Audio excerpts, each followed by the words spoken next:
카페 하지 말라는 이유가 사실 여기서 나오는 것 같긴 한데요. 대부분의 바리스타들을 이제 채용하려고 이제 뽑아보면은 우아하게 커피만 내릴 줄 아는데, 저는 이제 카페의 기본은 설거지다라고 얘기하면서 이제 설거지부터 엄청 잘해야 되고, 뭐 사장이 되면 사실은 조명도 대충은 만질 줄 알아야 되고, 하수도 공사도 배관이 어디 있고 뭐 막히면 어떻게 뜨는지도 알아야 되고 막 하는데, 이런 일들을 다 종합적으로 하다 보니까 굉장히 힘든 건 사실인 것 같아요. 그래서 누구한테 추천은 못 할 것 같아요.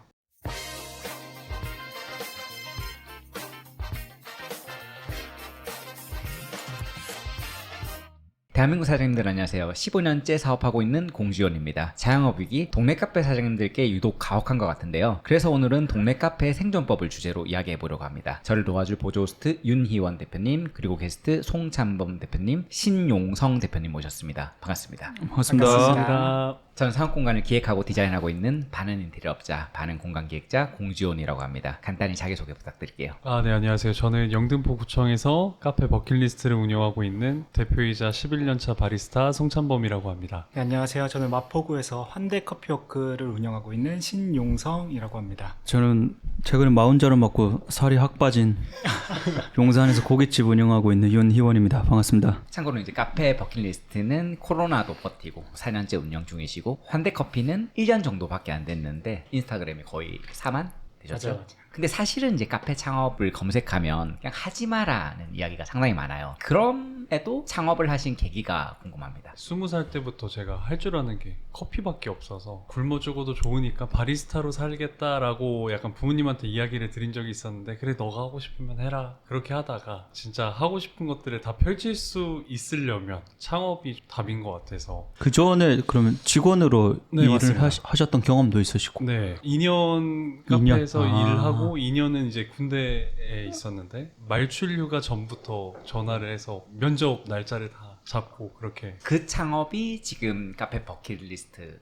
네, 맞습니다. 원래 물레동에서 오, 엄청 조그맣게 시작을 했다가요, 코로나를 잘 버티고 확장 이전하게 됐습니다. 저 같은 경우에는 저도 오랫동안 바리스타를 하면서 했던 게 이제 커피밖에 없었으니까, 이제 근데 다른 사람 밑에서 커피를 하다 보면은 제가 하고 싶은 거를 마음껏 하지는 못하더라고요. 그래서 내가 하고 싶은 거를 좀 해봐야겠다라는 생각을 가지고 이제 창업을 좀 하게 됐고요. 카페 일을 하다가 이제 와이프랑 결혼을 하게 되는데, 와이프는 직장인이고 저는 F&B 쪽에서 일하다 보니까 둘이 시간이 너무 안 맞으니까 결혼해도 저녁에 때밖에 볼 수 있는 시간이 없고, 주말에는 와이프 혼자 있고 저는 다 일 나가고 막 이런 상황이 계속되다 보니까 같이 한번 일해보면 어떨까 이런 생각을 가지고 창업을 시작하게 됐습니다. 그럼 본격적으로 창업을 하시기 전에 간단히라도 커피 경력에 대해서 말씀 주실 수 있으실까요? 저는 2년 정도 개인 카페에서도 배우는 식으로 이제 일을 했고요. 주시라고 옛날에 과일 주시. 전문점에서. 의외의 브랜드네요. 제가 원래 과일 주스 집에서 네. 사실 카페에 대한 재미를 느꼈어요. 그때 당시 유튜브가 좀 잘 안 되어 있어서 막 제가 책도 사고 이렇게 해서, 뭐 이렇게 하면 커피가 더 맛있대요. 왜냐면 그때 당시 주시는 커피를 그냥 내려서 나가는 그런 시스템이었어요. 그래서 대표님 저희 이렇게 해서 이렇게 해볼까 했는데, 대표님 이제 까불지 말라고 네. 이렇게 얘기를 하시는. 근데 그게 저한테 너무 속상했었던 것 같아요. 그래서 그럼 내가 커피를 공부해서 내 거를 해야겠다. 대표님 같은 경우는 어떠세요? 주시를 얘기하셔가지고 네. 저도 주시 알바가 처음이긴 했는데. 그래요? 네. 주시를 하다가 이제 네. 저는 원래 음악을 하고 싶어서 음악을 하고 있었고, 약간 그런 느낌이세요. 약간 홍대에서. 저 대학교 네. 실용음악과. 그래요? 반갑습니다. 네. 아니 아니 진짜 그 카페 하시는 분들이 어쨌든 그런 음악과 연결되어 있는 분들이 맞아요. 상당히 맞아요. 많으세요. 맞아요. 저랑은 되게 안 맞아요. 하나도 맞는 게 완전 없어요. 뭐 다른, 그러니까 고깃집과는 전혀 다른 결인 거죠. 아무튼 저는 그렇게 주시 알바를 시작하고 그때는 음악을 하고 있었는데, 네. 저희 큰형이 인천에서 이미 로스터리 카페를 좀 크게 운영하고 있었고 거기서 학원까지 운영을 하고 있어서 거기서부터 아예 처음부터 밟아 나가서 로스팅까지 배우고 매장 운영까지 배우는 거 해서 한 5년 정도 일을 하고요. 그 이후에는 다른 곳에서 오픈 매니저로 1년 정도 일하고, 지금 일하는 것까지 하면은 연차로는 바리스타 시작하고 지금까지는 한 8년 정도 된 것 같습니다. 지금 어쨌든 첫 창업인데 성공하신 거고. 성공은 아직 모르겠어요. 동네 카페의 수익성은 어떻게 보시나요? 안 좋다고 봐요. 동네 카페는 특히 유동인구가 많은 곳에 차려도 사실 쉽지가 않거든요, 카페가. 왜냐면 유동인구가 많으면 그만큼 카페가 많아요. 그래서 카페가 별로 없는 곳을 창업을 하시게 되면 카페가 없는 이유가 또 있거든요. 지금 매장은 그러면 유동인구가 좀 있는데요, 아니면 유동인구가 그래도 좀 있는 편이에요. 좀 있는 제가 편이에요. 네. 물레동에서 네. 진짜 조그맣고 상권이 정말 안 좋은 데서 시작했어요. 아버지가 지금 먼저 장사를 하고 계셔서 처음에 돈을 많이 써서 너가 하면 실먹만 클 거니까 해봐라 해서 들어갔는데 너무 힘든 거예요. 정말 아무도 안 오는 거예요. 네. 코로나 때 오징어 게임이 딱 틀었는데 이거 운영하다가 나머지는 집에 가서 봐야지 했는데 손님이 한 명도 안 와서 다 본 거예요.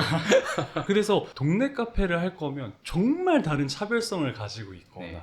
그거 말고는 사실 뭐 어떤 팁을 드릴 수가 없을 것 그러면 같아요. 낮은 수익성을 극복하기 위한 전략이 있을까요? 차별성인데 남들과 똑같이 진동배를 갖다 놓든가 키오스크를 둔다든가 그러니까 그런 거에서 차별성을 좀 줘야 되는 것 같아요. 그러니까 저희도 어떻게 보면 지금 상권이 좀 괜찮은 데로 왔지만 번화가는 아니거든요. 그래서 저희는 키오스크는 지금 뭐 광고만 해주시면 무료로 설치해 준다는데 저희는 키오스크를 아예 설치를 안 하고 다 한 분 한 분 다 직접 주문을 받고요. 그 다음에 저희는 음료 진동벨 없이 다 가져다 드리고 있는데 이런 차별화를 하나하나 더 해 나가야 되는 것 같아요. 메뉴에 대한 차별화도 그렇지만 대표님 같은 경우에는 브런치까지 같이 시작을 하셨잖아요. 네네. 같이 시작을 해야겠다라는 또 다른 생각이 있으셨던 건가요? 저도 차별화가 진짜 중요하다 생각하는데 카페에서 커피만 팔아서는 사실은 이 수익화를 하기가 굉장히 어려운 것 같아요. 형이 하는 카페를 먼저 봐서 좀 느꼈지만 저희 형이 하는 카페도 사실 원두납품이 주였지 커피를 팔아서는 이제 매장 운영 하나만으로 한 가정을 이제 먹여 살리긴 좀 힘들겠다 이런 생각이 좀 많이 들긴 하더라고요. 그러면은 베이커리가 특화돼서 포장이 많이 나가든지 아니면 음식으로서 객단가를 올리든지 이거를 선택을 해야 되는데 저희 같은 경우는 제가 요리하는 거를 좀 좋아해서 무조건 요리를 곁들여서 팔아야겠다. 애초에 하고 싶었던 서비스 자체도 손님들하고 조금 더 가깝게 이제 지내는 거였고 그러다 보니까 이제 매장에 좀 더 머물렀으면 좋겠고 그러기 위해서는 음료만 마시는 것보다 음식과 같이 즐기시면서 그 테이블의 단가도 조금 어찌됐든 수익성이 나야지 제가 하고 싶은 거를 하고 유지를 할 수가 있으니까 좀 중요하게 생각했던 것 같아요. 근데 이제 브런치를 같이 하면 테이블 회전이 느리니까 크지 않은 공간에서는 불리하게 작용할 수 있지 않나요? 저희 같은 경우는 좀 빠른 편이긴 한데 저는 일단은 테이블 개수를 세고 수익성을 다 계산을 해봤던 것 같아요. 테이블당 얼마가 나와야 되는지를 계산을 해보고 브런치 가격이 얼마여야 되고 얼마 정도의 가격을 납득할 만한 브런치를 만들어서 판매를 해야겠다를 결정하고 조금 느려도 괜찮겠다. 하루에 뭐 60만 원 정도 판매하면은 그래도 운영하는 데는 크게 지장 없겠다. 이런 생각을 가지고 처음에는 시작을 했어요. 커피가 그 코스트가 얼마나 되죠? 커피 한 잔만 팔았을 때요. 몇 프로 정도 잡아요? 70%, 80%? 이제 로스도 생각보다 많아가지고 네. 좋은 커피를 만들기 위해서 버리는 양도 생각보다 많거든요. 1kg의 커피를 뜯으면 진짜 맥스로 쓰면 50잔이지만 실제로 손님들한테 이제 판매할 수 있는 거는 35잔 내지 40잔 정도가 나오거든요. 그래서 생각보다 엄청 높진 않은 것 같아요. 그러면 수익성을 개선하기 위해서 뭔가 할 수 있는 장치들이 좀 있을까요? 그러니까 브런치를 같이 파시는 걸 일 수도 있고 카페 컨설팅을 같이 하고 계시고 맞아요. 예, 뭐 원두를 같이 판매를 한다거나 아니면 이거는 무조건 가족 경영으로 해서 인건비를 어떤 방식으로든 줄여야 된다거나 그런 극복을 할 수 있는 노하우가 있을까요? 뭐 제 이야기를 조금 네. 짧게 해보면요. 원래 아인슈페너를 주력으로 해야지라는 생각으로 시작은 했어요. 근데 아인슈페너라고 쳐보면 전국에 진짜 많은 카페가 나오거든요. 근데 이거 아인슈페너 내가 이렇게 해서 잘 될 수 있을까 했는데 역시나 안 됐고요. 근데 한 손님이 크림 좀 많이 올려주시면 안 되냐. 추가금이라도 내겠다 했는데 제가 그때 기분이 너무 좋아서 신나가지고 크림을 많이 올려드렸거든요. 그거를 받으시고 블로그 글을 써주셨는데 그게 이제 바이럴이 된 거죠. 근데 이 말씀을 드린 이유가 저는 좀 그건 것 같아요. 그러니까 확실한 아이템이 필요한 것 같아요. 뭔가 저는 커피 전문점이라서 진짜 커피만 엄청 주력으로 하고 있거든요. 근데 애매하게 수박 주스를 한다던가 빙수를 한다거나 그런 거 없이 저는 계속 커피만을 고수해 와서 여름에 막 엄청 더울 때는 수박을 팔고 있는 업체나 빙수 파는 업체가 더 잘 될 수는 있겠지만 저희는 대신 봄, 여름, 가을, 겨울 매출이 거의 똑같아요. 그러니까 그런 것처럼 과감할 필요가 있어야 될 것 같아요. 이 차별성에 대해서는.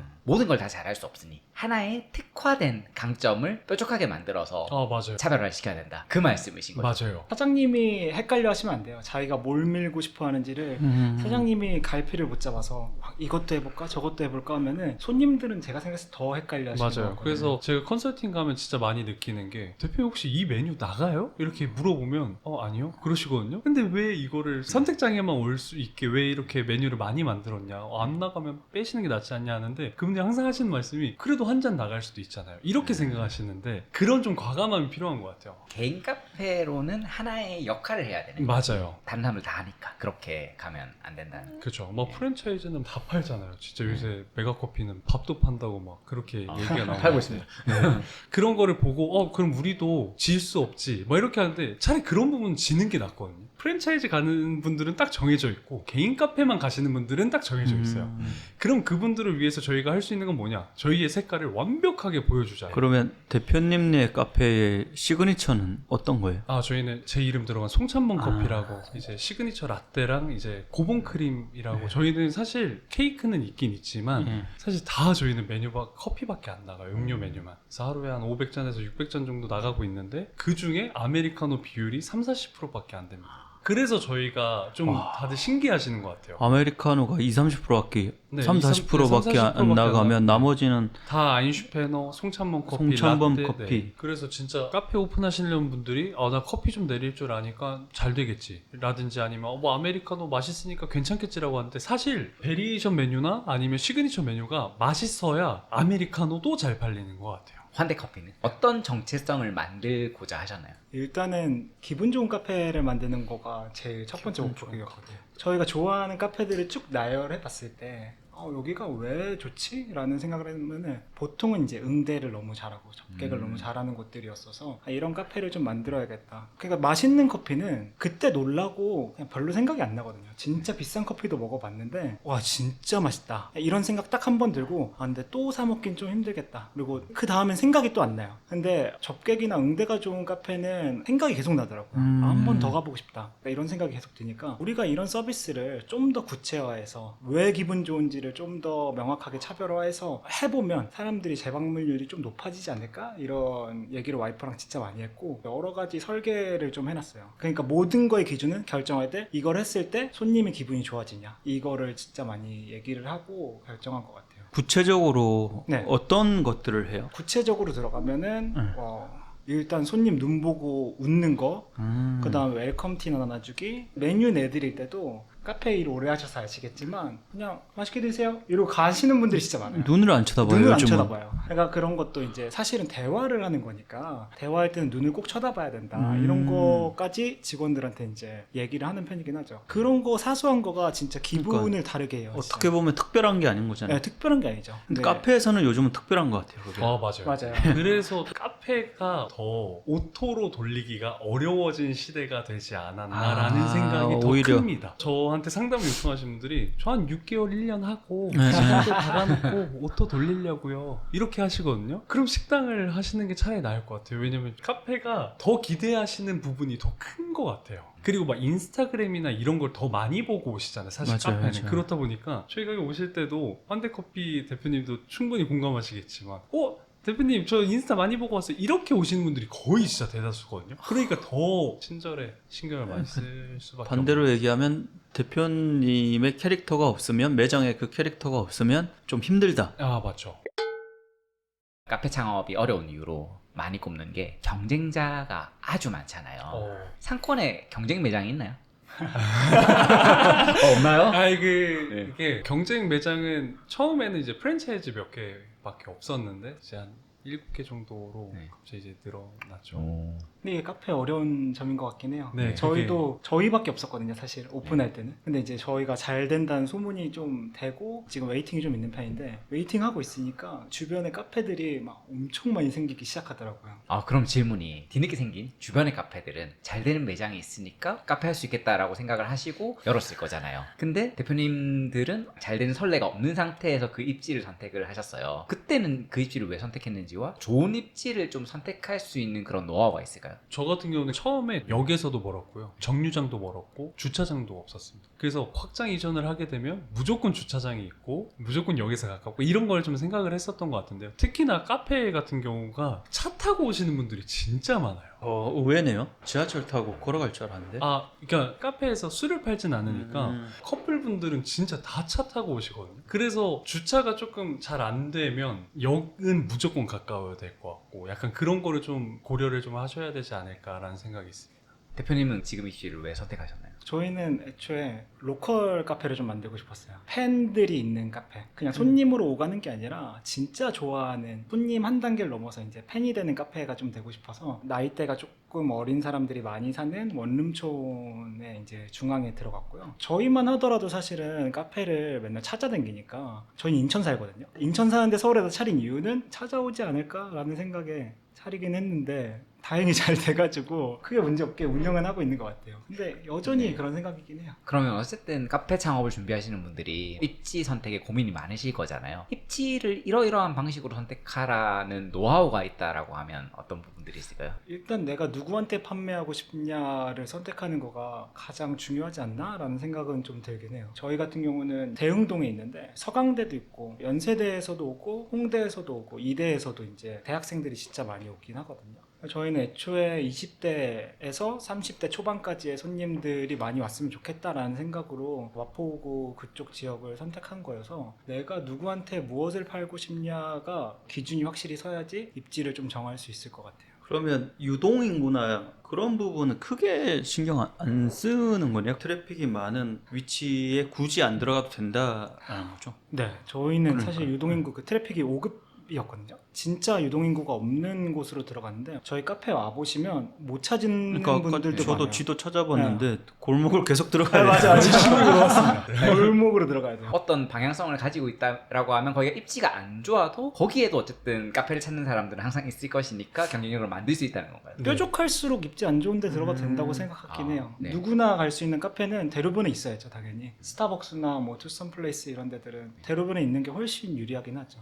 저는 한편으로는 그렇게 생각하거든요. 어쨌든 저는 식당을 하니까 네. 입지를 되게 중요하게 음. 생각해요. 유동인구 많고 트래픽 많은 사람들 되게 선호하는 편인데 그러면 만약에 대표님 정도 지금 한다 네네. 컨텐츠도 잘 뽑아내고 팬덤도 이렇게 잘 만들어낼 정도면 예를 들어 그 자리가 지금 현재 자리가 B급이나 C급 자리라고 한다면 똑같은 IP를 가지고 A급 자리로 가면 더 잘 되지 않나? 근데 저희 매장의 크기가 넓진 않아서 네, 네. 이 수요를 우리가 아. 충분히 다 흡수를 할 수 있냐? 이거를 좀 생각을 어차피 다 했는데 흡수 어차피 못한다. 다 흡수를 못하다 보니까 근데 어떻게 운영하느냐에 따라서 상권을 고르는 게 좀 맞는 것 같은데요. 전 상권 분석이 진짜 중요하다 생각하거든요. 저는 무조건 많이 판다였어요, 사실. 그래서 무조건 사람 많은 데로 간다. 아이템 잘 만들어서 더 많이 팔아야지. 전 그거밖에 없어요. 그렇죠. 저도 이 기조거든요. 왜냐면 제가 장사에서 사업으로 넘어가고 싶었어요. 늘. 그래서 물레동에서 장사했을 때 이래서 상권 분석이 무조건 첫 번째구나. 부동산 개혁은 절대 바꿀 수가 없다고 하잖아요. 제 아이템을 바꿀 수 있어도. 그래서 엄청 그렇게 했던 것 같아요. 대표님 말씀대로 약간 카페가 요새 약간 찾아가는 또 묘미가 있긴 그렇죠, 있어요. 있죠. 맛도 있지만 저 같은 내 아이템을 많이 팔고 싶어 라면 상권 분석을 좀 제대로 해서 A급 상권으로 가는 게 어쩔 수 없이 월세는 비싸더라도 확실히 판매량은 좀 다르지 않을까 생각합니다. 저도 그런 거는 있는 것 같아요. 정답이 없으니까 각각의 상황이 다를 거니까 내가 어떤 캐릭터를 잡느냐 그런 캐릭터마다 사실 입지에 대한 답안은 다 다를 수밖에 없다인 것 같네요. 그래서 대표님 매장 딱 갔을 때 완벽한 상권에 들어가셨는데 약간 이 생각이 들었어요. 오히려 그러니까 그게 너무 잘 어울렸어요. 무슨 느낌인지 아시죠? 그래서 저는 완전 코로나 때 그때 많이 느낀 건데 저는 사실 팬이 없으면 이런 맞아요. 뭐 국가적인 위기가 닥쳤을 때 찾아와주는 사람이 없구나 이런 생각이 들어서 저희는 그래서 무조건 팬을 만드는 거를 설계하는 거가 첫 번째였거든요. 만약에 초반에 사람이 많이 없다면 더 좀 긴밀한 관계를 만들어 봐야겠다라는 생각을 좀 많이 했던 것 같아요. 오픈 전부터 컨텐츠를 기획을 했던 거네요. 그럼요. 와. 오픈 전부터 컨텐츠 기획을 했는데 이렇게 빨리 될 줄은 몰랐는데 어쨌든 이런 컨텐츠를 올리면서 우리가 어떠한 서비스를 하고 있는지를 좀 알려보자 이런 얘기는 늘 하고 있었죠. 그건 카페뿐만이 아니라 진짜 다른 다른 그 거에도 비즈니스를 잘 하시는 쓰는, 분들도 전부 진짜 유용한 정보네요. 이게. 맞아요. 좀 무조건 해야 된다고 생각하긴 해요. 카페는 이제 공간이 좀 중요한 아이템이잖아요. 자본 그리고 이제 사장님의 감각이 있어야 된다라고 해요. 그러니까 카페 공간은 어떻게 만들면 좋을까요? 사실 인테리어가 전 진짜 중요하다고는 생각했어요. 옛날에는. 근데 지금은 조금 반대가 대표님 앞에서 아, 제가 이런 편하게 말씀하셔도 돼요. 근데 제가 무슨 생각이 들었냐면요. 약간 인테리어에 너무 힘을 주면 메뉴에 힘 준 게 눈에 너무 안 보인다는 느낌이랄까요? 인테리어 힘 준 카페를 가보면 대부분 다 손님분들이 어떤 느낌이냐, 오늘 여기서 사진 찍고 다음엔 여기서 사진 찍어야지, 이런 느낌으로 아예 단골 만들기가 조금 어려운 느낌? 그래서 인부 선생님들이랑 같이 나무 톡으로 자르고 이렇게 하나하나 같이 했거든요. 그러니까 결론은 인테리어에 큰 돈 쓰지 마라. 아, 네. 그러니까 저와 같은 생각이 있으시다면. 네, 발언은 제가 잠시 하겠습니다. 제 발언은 잠시 하겠습니다. 근데 저도 약간 비슷하게 생각하는데 괜찮아요. 저희도 완전 셀프로 했거든요. 네. 그래서 이제 건물 알아볼 때 큰 돈 들어가는 거를 전부 다 이제 이게 바닥을 깨야 되는지 유리 샤시를 갈아야 되는지 막 이런 큰 돈 들어가고 운영 도중에 바꿀 수 없는 것들이 이미 돼 있는지를 확인하고 좀 들어갔던 것 같은데, 카페의 수익성으로 흑자 전환을 뽑아내기가 사실 쉽지가 않다 보니까 저는 최대한 보수적으로 가는 게 맞다고 생각해요. 대표님 어떻게 생각하세요? 저는 인테리어에 좀 처발처발하는 스타일이라서 무조건 해야 된다라는 성향이라. 저도 투자 많이 받으면 미감 좋은 거 많이 넣고 싶어요.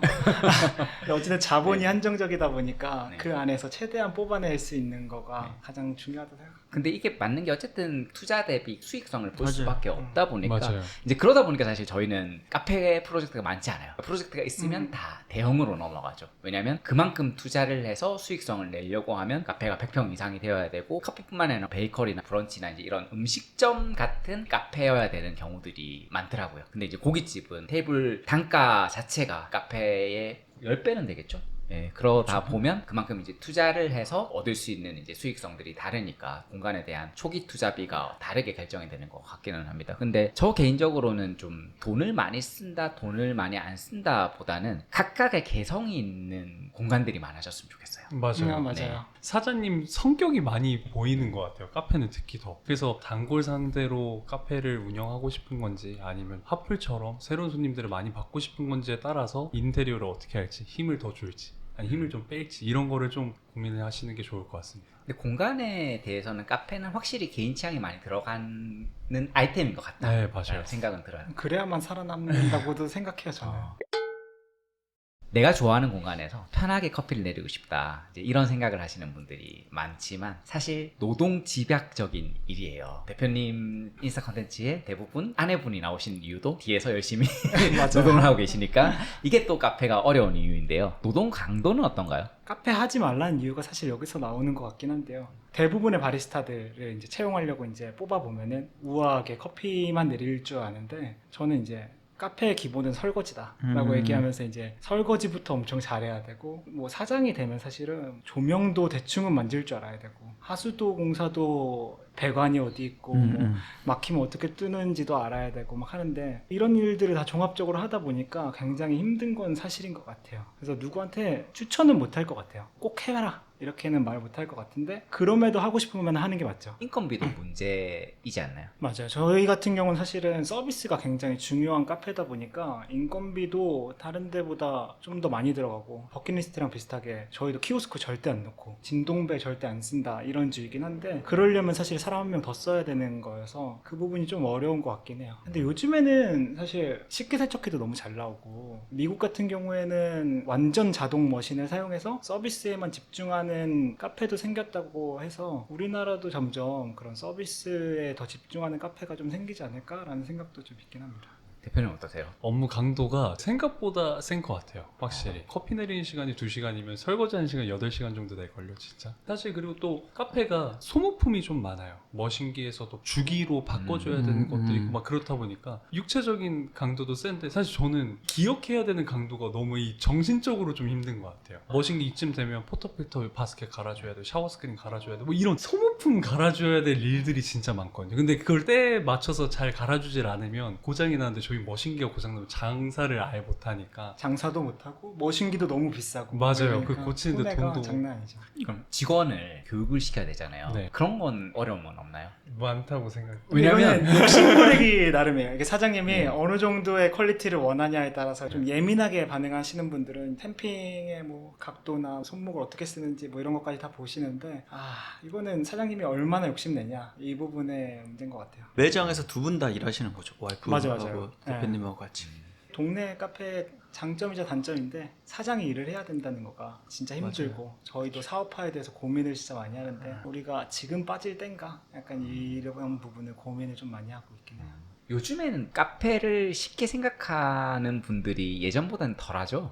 확실히 덜해졌어요. 네. 아, 진짜. 그래요? 네. 이제 어떤 고민을 하시냐면 어렵다는 거는 알고는 계시는데 프랜차이즈를 할까 개인 카페를 할까 이 두 개에 대한 그 고민이 엄청 커진 것 같아요. 어떤 분들은 프랜차이즈를 하면 좋고 어떤 분들은 개인 카페를 하면 좋나요? 이거 좀 대화를 나눠봐야 알 수 있는 부분이긴 하지만 돈을 사실- 이제 좀 드려야 됩니다. 근데 자아가 없어야 돼요 프랜차이즈를 하려면. 맞아요. 그러니까 미팅을 해보면 느껴져요. 아 이분은 무조건 개인 카페를 해야겠다라는 그게 느껴지는 게 전 이거 하고 싶고 막 이렇게 진취적으로 하려고 하시는 분들이 계시면 무조건 전 개인 카페를 추천드리고요. 진취적인 분들. 네, 저는 프랜차이즈에서도 일해본 경험이 있었을 때 약간 저는 대표님이 아니라 직원 같았거든요. 프랜차이즈에 있는 직원. 누가 시켜주는 대로 하고 싶어. 그게 좀 더 마음 편해. 난 속 편해. 라고 하신다면 저는 프랜차이즈 하시는 게 낫지 않을까.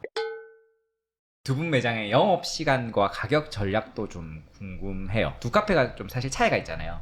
어떤 판단을 내린 결정인지 궁금해요. 카페에서 많이 팔려면 사장님이 직접 움직이셔야 되거든요. 무조건. 한 사이클은 계속 움직여봐야 되는데 저는 그래서 6시에 열어서 11시까지 일단 해봤습니다. 처음에 오픈했을 때. 그렇게 주 7일 근무를 해봤어요. 근데 해보니까 6시부터 8시 사이에는 진짜 거의 안 오시는구나를 알아서 8시로 줄였고요. 너무 또 늦게까지 11시까지 하니까 취객분들이 조금 많이 오셔서 그럼 10시까지 하고 라스트 오더를 9시 반으로 정해야겠다. 딱 이런 게 좀 정해졌던 것 같고요. 가격은 어떻게 책정을 하셨나요? 가격은 사실 저가형 커피보다는 비쌀 수밖에 없었어요. 그러니까 쓰는 재료가 있으니까. 사실 재료값을 25%에서 30%로 잡는다라고 생각을 해서 일단 시작을 했고요. 그때 당시에는 이제 아메리카노가 3,500원에 팔면 딱 코스트가 맞더라고요. 그리고 아까 말씀하신 대로 아메리카노 기준으로 이제 1kg 원두를 까면 50잔이 원래 나와야 되는데 로스가 옛날에는 저는 사실 옛날 카페 근무할 때 막 그렇게 테이스팅을 많이 안 해보고 막 오픈했었던 것 같은데 지금은 그렇게 했다가는 정말 큰 이게 다들 상향 평준화돼 있어서 테이스팅 해보고 로스 보고 하는 것들이 생기다 보니까 1kg 뜯으면 35잔에서 40잔밖에 안 나오니까 이게 확 떨어지더라고요. 저희는 뭐 근데 테이블 수가 워낙 적으니까 저희는 애초에 배달이나 테이크아웃을 주력으로 믿는 거는 나중에 하자. 무조건 이제 매장 내에서 가격을 결정하고 가격에 준하는 서비스를 하자라는 게 사실 주 목표였고 저희가 파니니를 판매하고 있는데 파니니를 판매한 이유도 다른 곳들이 전부 다 콜드 샌드위치를 판매하고 거기에 대한 가격대가 어느 정도 형성이 돼 있어서 우리가 가격을 좀 이끌어 나갈 수 있는 파니니를 선택하는 게 좋겠다라고 생각하고 브런치를 좀 선정하게 됐고 저희는 지금 객단가 굉장히 만족스럽긴 합니다. 2만 원대 중반 나오나요? 한 분 오시면 보통 2만 원 중반 나오고 아, 근데 이제 두 분이서 오셔서 4만 원 좀 넘겠어요. 카페에서 그 정도 객단가를 만드는 건 이례적인 거죠. 그렇다고 생각하긴 해요. 근데 이거는 아까도 얘기했다시피 뭘 밀고 싶냐를 확실히 정하는 거가 좀 중요한 것 같긴 해요. 와이프랑 맨날 하는 얘기가 돈 쓰고 기분 나쁘지 말자거든요. 저는 여기 고객들도 다 기분 좋게 나가세요. 그래서 저는 이 돈값을 충분히 하고 있다고 생각하기는 합니다. 매일 갈 수 있는 데일리 카페와 찾아오는 카페의 가격대는 당연히 달라야 된다고 생각해요. 가격이 낮아서 더 많이 팔린다라고는 저는 생각 안 하긴 한 저희 같은 경우는 그러니까 50명의 손님이 온다고 하면은 3,000원에 50명을 팔았는데 가격을 더 낮춘다고 60명이나 70명이 오진 않을 거라고 생각하기는 한 것 같아요. 이거는 그러니까 카페가 무엇을 미냐에 따라서 결국에는 결정하는 게 다를 것 같아요. 메가커피나 컴포즈 커피를 경쟁자로 놓고 보진 않은 거죠. 애초에 저는 다른 카페랑 경쟁을 한다고 생각을 안 하고 오픈을 했었어가지고 가격도 뭐 사실 다른 가게 가격을 보고 뭐 얼마 낮출까 이렇게 할까라는 생각조차도 한 번도 안 했습니다. 그리고 아인슈페너 메뉴 개발할 때도 유튜브에 뭐 크림 레시피 이런 거 치면 엄청 많이 나오는데 일부러 안 봤어요. 주변 카페는 좀 아예 신경을 안 쓰고 하는 느낌으로. 근데 이게 신경 쓰면 피폐해지는 것 같아요.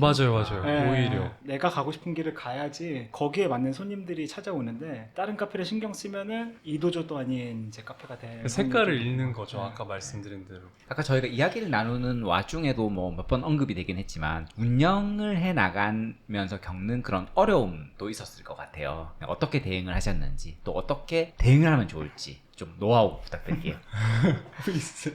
저희는 이제 아직 1년밖에 안 했긴 했는데 확실히 겨울에는 매출이 많이 떨어지긴 하더라고요. 저희가 테라스 공간이 있는데 그 공간은 이제 겨울에는 완전히 닫을 수밖에 없어서 테이블이 3개에서 4개 정도가 빠지게 돼요. 그래서 이제 매출이 떨어지게 되는데 저는 그때 오히려 기존에 하려고 그랬던 팬을 만들자 뭐 이런 얘기를 이제 와이프랑 같이 하게 됐고 크리스마스 때 자그마한 공연 같은 것도 신청받아서 손님들이랑 공연도 즐기고 취향이 맞는 사람들을 모아서 뜨개 모임을 한다던가 뭐 앨리스 모임을 한다던가 이런 오. 모임들을 좀 만들어서 손님들이랑 라포를 쌓는 시간도 갖고 그것도 참가비도 받으니까 거기서 매출도 완전히 채우진 못하지만 약간은 이제 조금 메울 수 있는 부분들이 있었던 것 같아요. 대표님 어떠세요? 근데 진짜 대단하신 것 같아요. 진짜 그러니까요. 이거는 네, 진짜 저는 사실 세금입니다. 세금이 진짜 힘든 것 같아요. 예비 창업자분들이 꼭 아셔야 될 게 객단가가 낮은 대신 남는 건 사실 저는 좀 있다고 생각을 해요. 근데 저희가 메인 매출을 맞추기가 진짜 어려워요. 맞출 수 있는 게 사실 인건비, 그러니까 우유도 뭐 면세고 이러다 보니까 부가세나 종합소득세를 낼 때 정말 많이 놀라실 거거든요, 대표님들. 근데 그거를 생각을 안 하시고 운영을 하시는 분들이 꽤 많으세요, 카페 하실 때.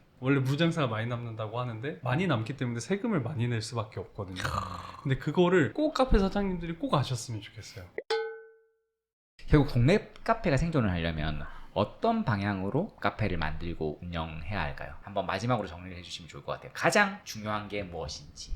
저는 뭐 차별화가 역시 뭐 계속 얘기했던 것처럼 제일 중요한데 근데 아무리 차별화를 잘하고 사장님의 취향이 많이 들어가는 공간이라 하더라도 내 취향이 대중과 얼만큼 맞닿아 있는지를 확인하는 작업도 진짜 굉장히 중요하다고 생각하긴 해요. 너무 뾰족해서 너무 다른 데 가 있으면은 손님들도 그거를 온전히 느끼기는 좀 어렵다고 생각을 해서 일단 내가 뭘 좋아하는지 이거를 좀 나열해보고 그 다음에는 이제 내가 좋아하는 거가 대중이 좋아하는 건가 그리고 사업성이 될 수 있는가 이거를 확실히 판단하고 카페 공간을 여는 거가 저는 승률이 좀 더 높다고 생각하기는 합니다. 대표님은?